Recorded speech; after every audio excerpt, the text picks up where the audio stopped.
और हमको वो मिल गया जो हमको चाहिए था। इस तरह से ये थ्योरम इजीली प्रूव्ड हो गई।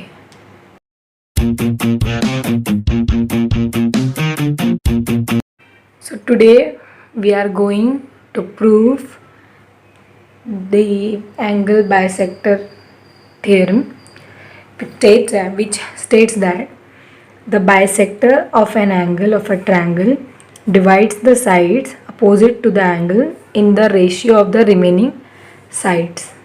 Means here is a triangle PQR in which ray QH is a bisector of angle PQR. So QS divide the side PR into proportion as well as side PQ and QR. Okay, so it is given to us in triangle PQR, bisector of angle PQR is ray QS. Okay, जिसके SR is the collinear. तो इस theorem में हमको बोला क्या गया कि रे QS जो है PQR का बाइसेक्टर का, PQR का रे QS बाइसेक्टर है। बाइसेक्टर मतलब इक्वल दो पार्ट में डिवाइड कर रहा है। जो मेरा एंगल है एंगल PQR उसको QS जो है वो दो पार्ट में डिवाइड कर रहा है, दो इक्वल पार्ट में डिवाइड कर रहा है। इसका मतलब होता है बाइसेक्टर। तो जो ये जो बाइसेक्टर है रे QS एंगल PQR का, ये of a triangle divide the side opposite to the angle in the ratio of remaining two sides. तो ये रे QS जो एंगल का अपोजिट साइड है दैट इज PR, इसको और बाकी जो बचे हुए दो साइड है उसको ये रेशियो में डिवाइड कर देता है। तो दैट इज इसका एंगल Q का अपोजिट साइड कौन सा है PR, ठीक है, और QH इज अ बाइसेक्टर। तो इसका प्रोपोर्शन क्या होगा PS अपॉन SR, और बाकी रिमेनिंग टू साइड्स कौन सी है, एक ये वाली साइड और एक ये वाली side. So PQ upon QR, sorry PQ upon QR correct, and PS upon SR। तो ये हमको प्रूफ करना है। तो सबसे पहले हम लोग एक जो हमारा कंस्ट्रक्शन है वो करते हैं। कंस्ट्रक्शन में हमको क्या करना है, एक लाइन ड्रॉ करनी है जो कि QS के पैरेलल हो, पॉइंट R से होके जाए। तो मैंने एक लाइन ड्रॉ की दैट इज़ MR। ये MR जो लाइन है वो QS के पैरेलल है और R और M लाइन, तो फिर यहाँ पे PQM इज़ कोलिनियर। ओके, सो अब प्रूफ करते हैं स्टार्ट से। सबसे पहले हम लोग क्या करेंगे, हमको जो गिवन है ट्रायंगल में जो इन्फॉर्मेशन गिवन दी हुई है, स्टेटमेंट में जो इन्फॉर्मेशन हमको गिवन दी हुई है उसको हम यूज़ करेंगे। तो हमको ये सबसे पहले बताया गया है कि हमने एक जब कंस्ट्रक्ट किया तो हमने क्या किया, QS के पैरेलल एक लाइन MR ड्रॉ की। So we draw the ray QS which is parallel to side MR। ये ड्रॉ करने का कारण क्या हुआ, सपोज अगर मैंने इसको ड्रॉ किया ओके QS और MR को, और अगर मैंने PM को ट्रांसवर्सल ले लिया तो ये देखा जाए तो कुछ ऐसा है। ये मेरा P और M है, यहाँ पे है QS समझो ऐसा, QS है यहाँ पे और यहाँ पर है MR। ओके, QS और MR, और PM को अगर मैंने ट्रांसवर्सल ले लिया, PM ये दोनों लाइन है यहाँ, और यहाँ पे है समझो मेरे पास PM, यहाँ पर है P और यहाँ है M। ओके, तो ये मेरी एक लाइन है दैट इज़ QS, उसके मैंने एक पैरेलल लाइन ड्रॉ किया MR और PM को मैंने ले लिया ट्रांसवर्सल। तो यहाँ पे करस्पॉन्डिंग एंगल बना, एक बना PQS ये वाला एंगल और दूसरा बना QMR ये वाला एंगल। इन दोनों एंगल को हम लोग करस्पॉन्डिंग एंगल बोलते हैं, ठीक है। करस्पॉन्डिंग एंगल हमेशा C शेप में बनता है, ठीक है। तो कौन सा एंगल है, PQS is equals to QMR। Okay, so हम यहाँ पे लिखना पड़ेगा ray QS is parallel to side MR and line PM is transversal. PM जो है वो क्या है, ट्रांसवर्सल। तो हम क्या लिखेंगे, कौन सा एंगल इक्वल है, angle PQS is congruent to angle PQS is congruent to angle QMR, angle QMR। यहाँ पे हमको रीजन लिखना पड़ेगा, कहाँ से मिला, करस्पॉन्डिंग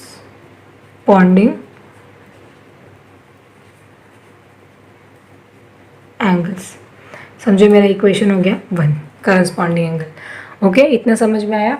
सेकंड स्टेप में अगर मैं देखूँ, सपोज मैंने फिर से क्यू एस और एम आर को पैरेलल लिया, लेकिन इस बार मैंने अपने ट्रांसवर्सल को चेंज कर दिया। इस बार मैंने ट्रांसवर्सल लिया क्यू आर, तो देखा जाए तो ये ऐसे बनता है। सपोज यहाँ पर है क्यू एस, ठीक है, क्यू एस, ऐसे नहीं, हमको ऐसे बनाना पड़ेगा। सपोज यहाँ पर है क्यू एस और यहाँ पर है अपने पास आर एम, और अगर मैंने क्यू आर को ट्रांसवर्सल लिया तो अब मेरा कौन सा एंगल बन रहा है? Alternate angle. अल्टरनेट एंगल कभी भी जेड शेप में बनता है, जेड शेप, देखो जेड शेप है यहाँ पे। ओके, सो क्यू आर मेरा ट्रांसवर्सल है, एस क्यू जो लाइन है वो आर एम के पैरेलल है, तो यहाँ पर अल्टरनेट एंगल बन गया। तो मुझे लिखना पड़ेगा कि ray q S is parallel to, ray q S is parallel to side m are and, अब यहाँ पे बाइसेक्ट अपना ट्रांसवर्सल कौन है? And line q are is transversal. Okay, and line q are is transversal. तो alternate कैसे बनेगा? एक यहाँ पे और दूसरा यहाँ पे, तो कैसे लिखेंगे? Angle S Q R is congruent to angle S Q R is congruent to Q R M, is congruent to angle Q R M. यहाँ पे लिखना पड़ेगा रीज़न। रीज़न क्या है? Alternate angles. ये हो गया इक्वेशन नंबर 2, ठीक है। So this is equation number 1, this is equation number 2। अब इक्वेशन नंबर 1 एंड 2 अपने पास बन गया।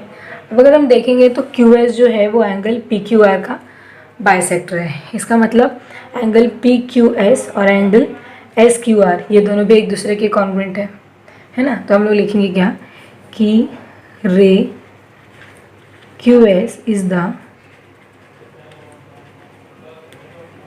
Bisector, ray q S is the bisector of angle P Q r. तो हम क्या लिख सकते हैं? So angle P Q S is congruent to angle S Q R. Okay, ये हम यहाँ पे लिख सकते हैं और इसको दे सकते हैं इक्वेशन नंबर 3।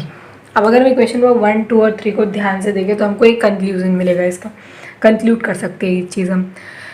सपोज अभी देखो, अगर मैं 1 और 2 को नोटिस करूँ ध्यान से, या 1 और 3 को पहले नोटिस करते हैं। अगर 1 और 3 को पहले नोटिस किया, इक्वेशन नंबर 1, इक्वेशन नंबर 3, यहाँ भी पी क्यू एस है और यहाँ भी पी क्यू एस है।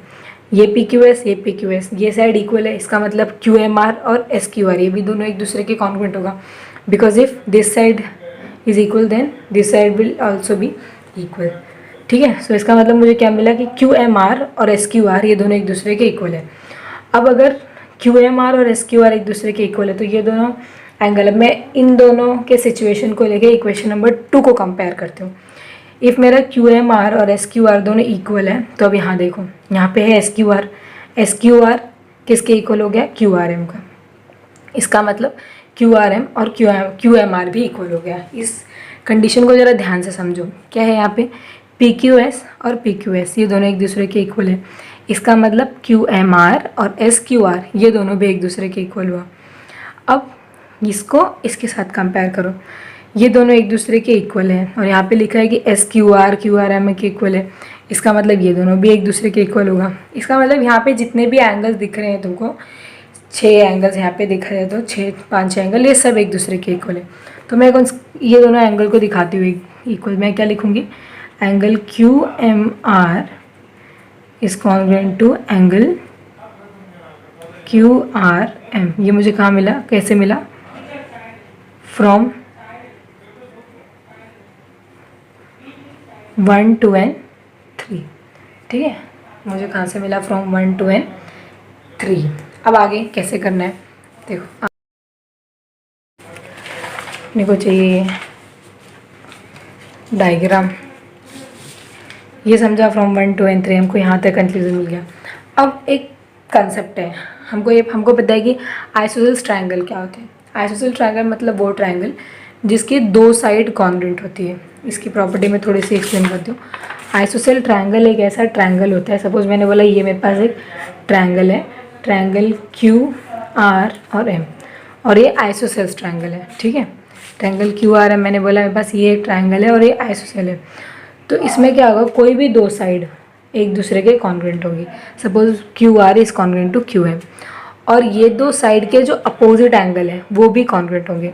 सपोज क्यू आर का अपोजिट एंगल कौन है, एम, और क्यू एम का अपोजिट एंगल कौन है, आर। तो ये दोनों एंगल भी एक दूसरे के कॉन्ग्रुएंट हो गए। अगर हमने 9th में अपना ज्योमेट्री पढ़ा था तो उसमें थियरम था, आइसोसेल्स थ्योरम, तो हमको कॉन्वर्स भी था, आइसोसेल थ्योरम भी था।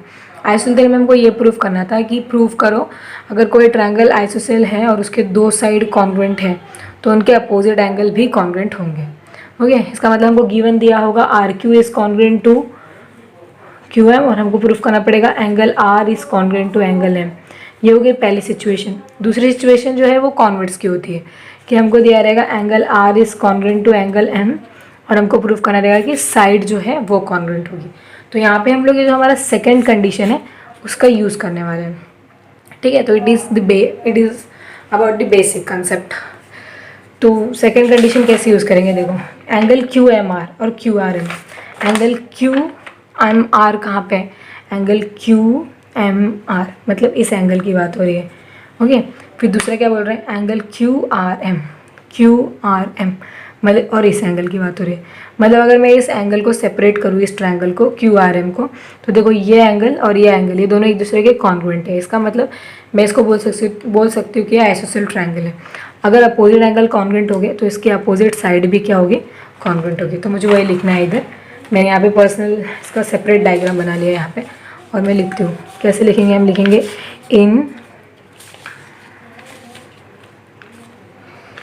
इन ट्रायंगल क्यू आर एम हमको क्या मिला, हमको मिला angle Q M R is congruent to angle Q R M, है ना। ये मिला ना, Q M R is congruent to Q R M. ये दोनों एंगल एक दूसरे के कॉन्ग्रुएंट अपने को मिले। ओके, फिर कहाँ से मिला वो भी हमको पता है। तो अगर ये दोनों एंगल एक दूसरे के कॉन्ग्रुएंट है तो हम डायरेक्ट लिख सकते हैं कि सेगमेंट एम का अपोजिट कौन है, Q R is congruent to segment R का अपोजिट कौन है, क्यू एम। ओके, और सपोज हमने इसको कंसिडर किया कि ये मेरा इक्वेशन नंबर कौन सा है, 4 है। Okay, this is the equation number 4। समझा ना, ये कहाँ से मिला हमको, एंगल क्यू एम आर और एंगल क्यू आर एम एक दूसरे के कॉन्ग्रुएंट है, मतलब ये आइसोसेल ट्रायंगल है। अगर आइसोसेल ट्रायंगल का कॉन्वर्स क्या हमको स्टेट करता है कि अगर किसी भी ट्रायंगल में दो अपोजिट एंगल कॉन्ग्रुएंट है तो उनकी साइड भी क्या होगी, कॉन्ग्रुएंट होगी, अपोजिट साइड्स। तो एम का अपोजिट साइड है क्यू आर, एम का अपोजिट साइड क्यू आर, और आर का अपोजिट साइड कौन है, क्यू एम। ये भी एक दूसरे के कॉन्ग्रुएंट हो। अब हम बीपीटी थ्योरम का यूज़ करेंगे ट्रायंगल में, जो हमको हमारा ट्रायंगल था और हम ऑलमोस्ट प्रूफ के करीब है। हमारा जो ट्रायंगल है, कौन सा triangle, triangle P M R, बड़ा वाला ट्रायंगल देखो, पी एम आर यहाँ पे ड्रॉ करती हूँ मैं। क्या है अपने पास, पी एम आर में मैंने बोला क्यू एस जो है वो क्या है, पैरेलल है एम आर के। तो ये दो साइड में, दो प्रपोर्शन में साइड को डिवाइड करेगा। बीपीटी थ्योरम क्या बोलता है, P Q upon Q M, P S upon S R, है ना, ये ऐसे डिवाइड करेगा। तो मैं समझ में आया ना, ये सेपरेट डायग्राम मैंने बनाया है पी एम आर का। तो हम लिख सकते डायरेक्ट क्या लिखेंगे in triangle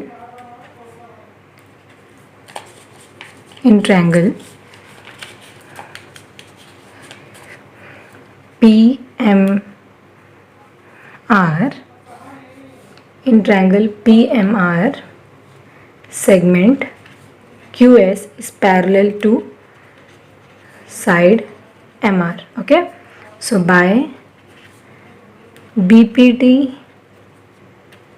basic proportionality theorem we can say that PQ upon QM is equals to PS upon S R. अब इक्वेशन नंबर 4 के पास जाओ और इसको सपोज मैंने दे दिया इक्वेशन नंबर 5। सो मैं लिख सकती हूँ फ्रॉम इक्वेशन 4 एंड 5 हमको क्या मिलेगा। 5 में क्या है, P Q upon Q m equals to P S upon S r. 4 में क्या है, Q R is equals to Q m. It means okay q are equals to Q m, हम कुछ डायग्राम में रहो, p S upon S r. Okay yes right.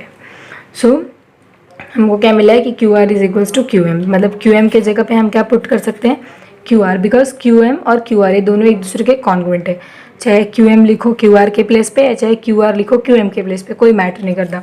तो Q M के जगह पे मैं क्या लिख सकती हूँ, Q R. So I can write P Q upon Q R के प्लेस पे क्या लिखा मैंने, क्यू एम के Q R. P Q upon Q are is equals to P S upon S R, जो कि देखा जाए तो हमको यही प्रूफ करना था, P Q upon Q are equals to P S upon S R. So we proofed.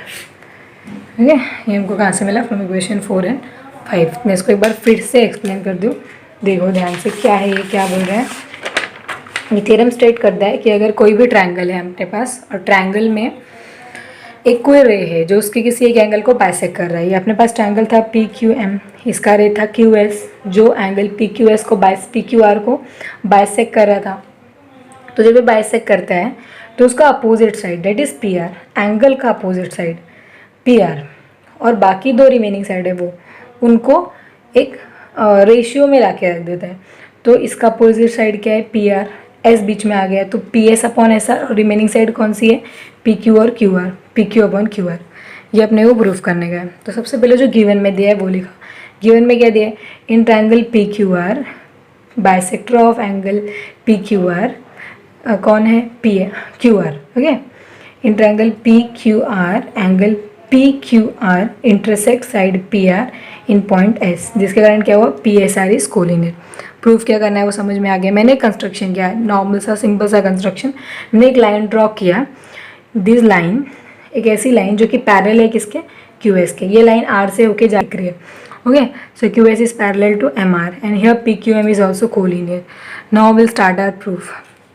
How will prove this, सबसे पहले गिवन का यूज़ करो। हमको क्या दिया है, Q S is parallel to M R. यहाँ पे मैंने देखो अच्छे से किया, Q S is parallel to M R. और सपोज मैंने एज्यूम किया कि मेरा जो पी एम है वो ट्रांसवर्सल है, Q S is parallel to M are and P M is transversal. तो यहाँ पे कौन सा एंगल बन गया, corresponding. Corresponding angle is always कौन से शेप में बनता है, सी शेप में, that is P Q S is equals to Q M R. ये लिखा मैंने। सेकंड फिर से मुझे यूज़ करना है, that is Q S is parallel to M R, और यहाँ पे मैंने ट्रांसवर्सल को चेंज करके ट्रांसवर्सल क्यू आर ले लिया। अब यहाँ पे अल्टरनेट एंगल बन गया। अल्टरनेट हमेशा जेड शेप में बनता है। देखो यहाँ पे मैं लिखा S Q R equals to Q R M, ये बन गया। इक्वेशन नंबर 1 हो गया, इक्वेशन नंबर 2 हो गया। नेक्स्ट अगर मैं देखूँ तो रे क्यू एस जो है वो एंगल पी क्यू आर को बाइसेक्ट कर रही है। It means I can write P Q S is congruent to S Q R, this and this angles. Okay ये दोनों एक दूसरे के इक्वल है। तो फ्रॉम 1 2 एंड 3 अब ध्यान से ये जो है स्टेप उसको समझने की ज़रूरत है। इक्वेशन नंबर 1 एंड 3 को कंपेयर अगर मैं करूँ तो पी क्यू एस ये साइड इक्वल है, इसका मतलब ये साइड भी एक दूसरे के इक्वल होगा। Okay that is Q M R is equals to S Q R, ये मिल गया मुझे इक्वल। अब अगर मैं इक्वेशन नंबर 2 को और 3 को कंपेयर करते हैं अगर हम, तो 2 और 3 में क्या दिया है, S Q R is equals to Q R M, और यहाँ पर भी एस क्यू आर है। इसका मतलब ये दोनों एक दूसरे के इक्वल हैं, ये दोनों एक दूसरे के इक्वल हैं। और एस क्यू आर किसके इक्वल है, पी क्यू एस के। यहाँ पे पी क्यू एस किसके इक्वल है, क्यू एम आर के। इसका मतलब क्यू एम आर और क्यू आर एम ये दोनों भी एक दूसरे के कॉन्ग्रुएंट हुआ, वो लिख लिया मैंने। उसके बाद मैंने फ्रॉम 1 2 एंड 3 ओके, ये हमको यहाँ से मिला। उसके बाद मैंने कंसेप्ट के बारे में बताया, आइसोसेल ट्रायंगल के बारे में। आइसोसेल ट्रायंगल क्या होता है कि अगर तुम्हारे पास आइसोसेल ट्रायंगल है तो उसकी प्रॉपर्टी क्या है कि अगर उसके अपोजिट दो एंगल कॉन्ग्रुएंट हैं तो उसकी अपोजिट साइड भी क्या होगी, कॉन्ग्रुएंट होगी। सो एंगल एम जो कि मुझे मिला है यहाँ पे in triangle Q R M, मैंने पर्सनल ड्रॉ किया यहाँ पे देखो, in triangle Q R M angle Q M R और एंगल क्यू आर एम एक दूसरे के कॉन्ग्रुएंट है, तो उसके अपोजिट साइड भी क्या होगी, सेम। अब in triangle P M R में आ गए तो क्यू एस ये जो है एम आर के पैरेलल है, तो यहाँ पी पी टी यूज़ किया, that is P Q upon Q M and P S upon S R.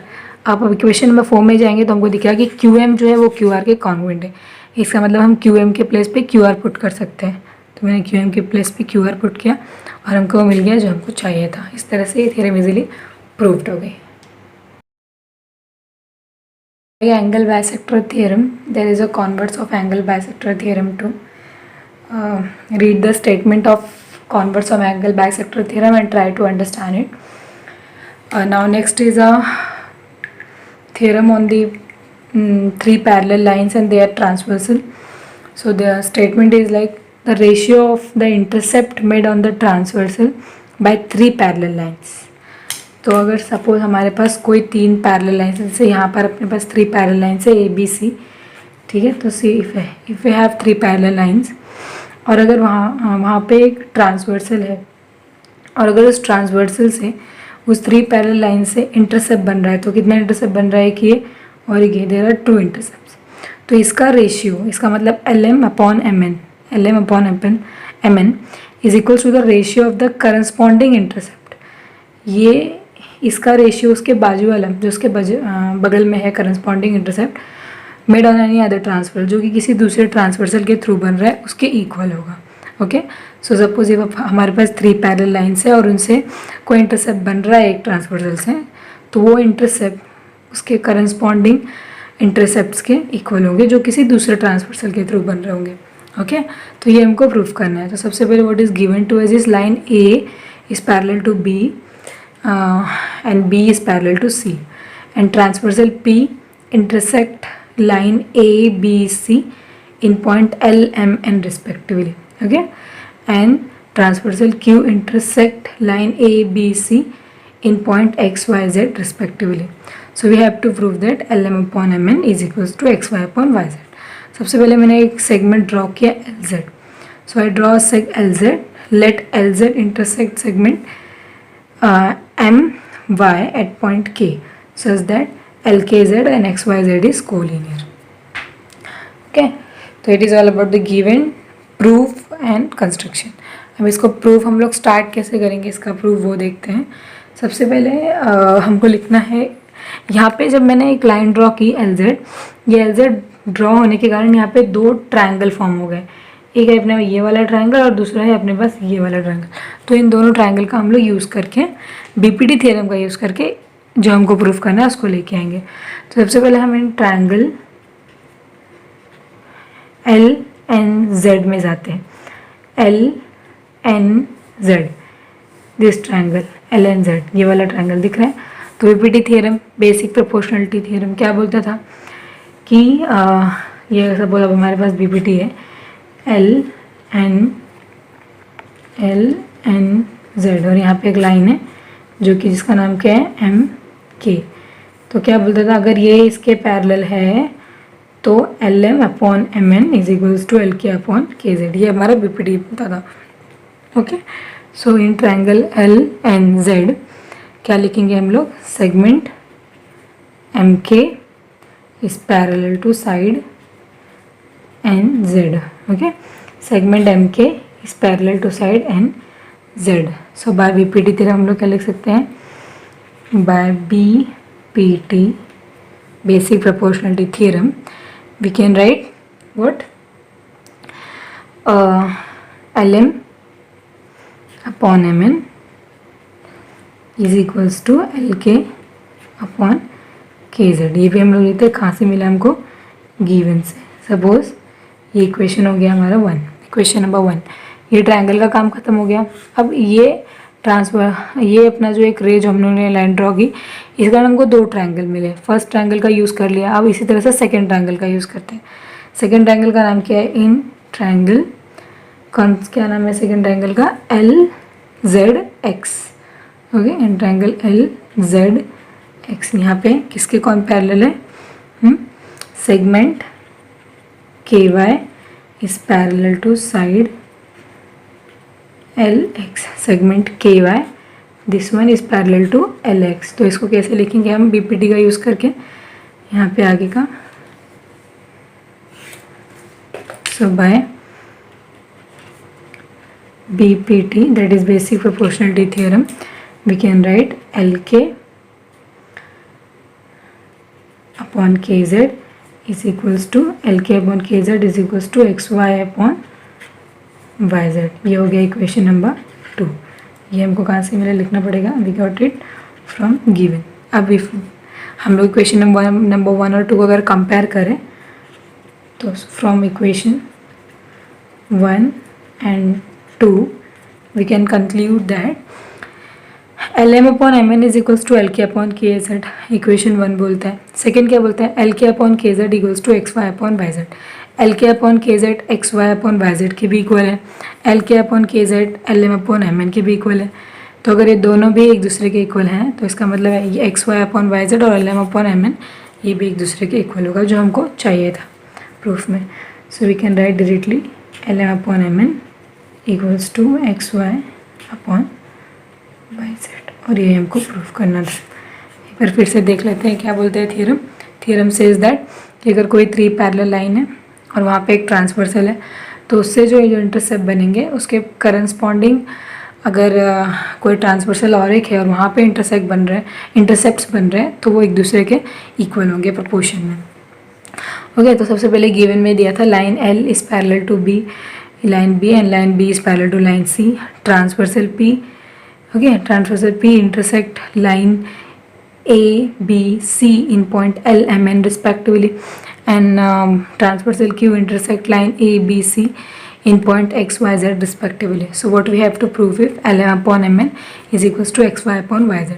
So draw मैंने एक लाइन किया that is LZ. I draw line LZ, segment LZ intercept segment MY at point K such that LKZ and XYZ ये क्या हो गया collinear. सो यहाँ पे मेरे पास 2 ट्रायंगल फॉर्म हुए, तो ये बहुत इजी सा प्रूफ है।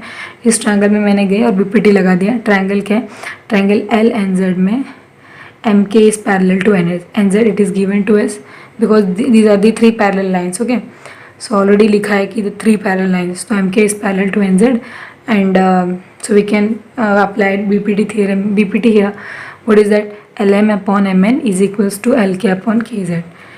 ये इक्वेशन नंबर 1 दिया। इसमें आए हम लोग दूसरा वाला ट्रायंगल इज LZX या LXZ जो भी लिखें। यहाँ पे Ky is parallel to Lx, again we use BPT theorem. BPT here that is Lk upon Kz equals to XY upon YZ, वो लिखा। 1 और 2 को कंपेयर करेंगे तो हमको क्या मिलेगा, ये इसके इक्वल है XY upon YZ, यहाँ is equals to Lk upon Kz।